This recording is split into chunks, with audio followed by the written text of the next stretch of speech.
But I want to start out with a notion of perestroika. It's a Russian word, and it was used by Gorbachev to talk about the spiritual awakening of the Russian people. Now, here you had a communist state that was usually governed by at least official atheism. And you have this guy come along and suddenly start talking about the spiritual renewal of the Russian people. And it's no surprise that ultimately he got laughed off stage and Boris Yeltsin came to Boris, true to his name. And so this perestroika for the United States is something that I think we need to begin to think about. And I know somebody's now going to say, well, he's a communist or whatever it might be. I don't know anybody that loves this country more than I do. I absolutely find it to be the most brilliant form of government, but we have made huge mistakes that in the moral sphere are collective blasphemies. And we have to begin to understand that the condition of our nation was brought on by us. This is not a visitation by any one person. This is not the sickness of any one person. We have brought this upon ourselves, and I'm going to irritate people. That's my job. When I start pointing out the reasons why I would use a word like blasphemy. So, in the 12 steps of Alcoholics Anonymous, which I believe now to be one of the cutting edge ideas of the 20th century, and the 12 steps are now being practiced in 190 uh, nations on Earth, and there are only 193 or something like that at last count. And you would expect them not to be able to function in places like North Korea or whatever. Like I said, I'm not a communist. And they end with number 12. The 12th step is spiritual awakening. And that's the name of my practice that I'm in with my wife. We have a spiritual counseling service called Spiritual Awakening. And that's what has to happen in order for us to get our bearings. And there are um, some factors that have to be solved before that awakening can happen. So I'm going to be talking about those and other things today. So these wells of wisdom, that's the words I was looking for. These wells of wisdom are traditionally the well, in China it would be Lao Tzu, Chuang Tzu, Mencius, and many others, all the derivatives that come out of Taoism. In India, it would be Krishna, Brahman, and then eventually Buddhism that arises out of it, and Sikhism and all the other derivatives. And these wells of wisdom can be thought of that way. If you thought of several like volcanoes maybe in different places on the earth that were producing within the ecological, the eco-psychological context of each of those cultures, producing ways in which to codify real understandings of the invisible. And so coming down to us, many of these have lost their they lost their ability to attract their calling power.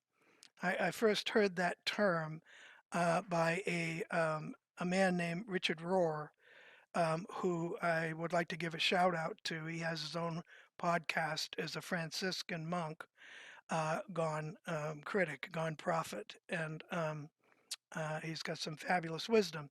So as their calling power diminishes because of the injuries that they've experienced in their evolution and therefore perpetrated on their own people, such as the great sexual scandal that came up in Catholicism. But there are many, many different ways in which it can be viewed. And each of these traditions, each of these wells of wisdom has a way to point to what my wife and I are now calling the divine therapist. And it comes out of the work of Keating, Michael Keating,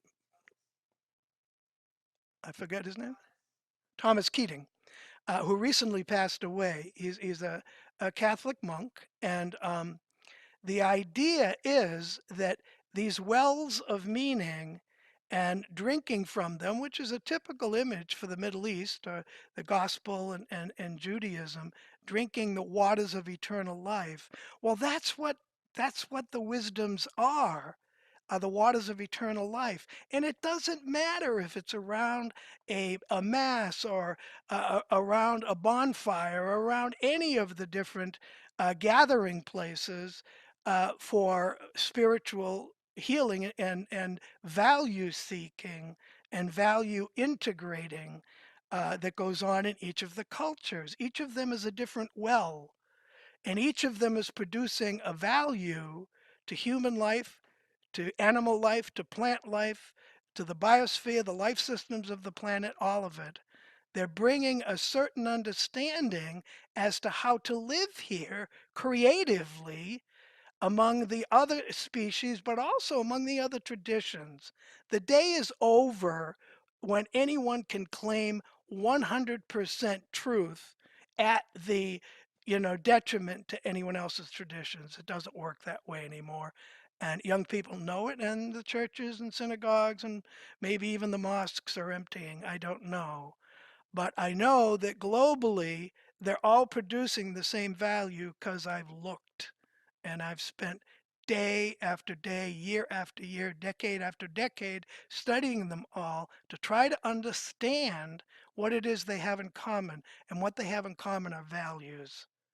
So when we find ourselves in a culture of addiction, in a culture of suicide, in a culture of despair, meaninglessness, and utter anxiety, then my suggestion is that we begin to look back to what are the values inherent in the various traditions and begin by seeking out that which we left behind in order to understand. I mean, I wouldn't wear the same shoes I would have chosen at 16, not at 72.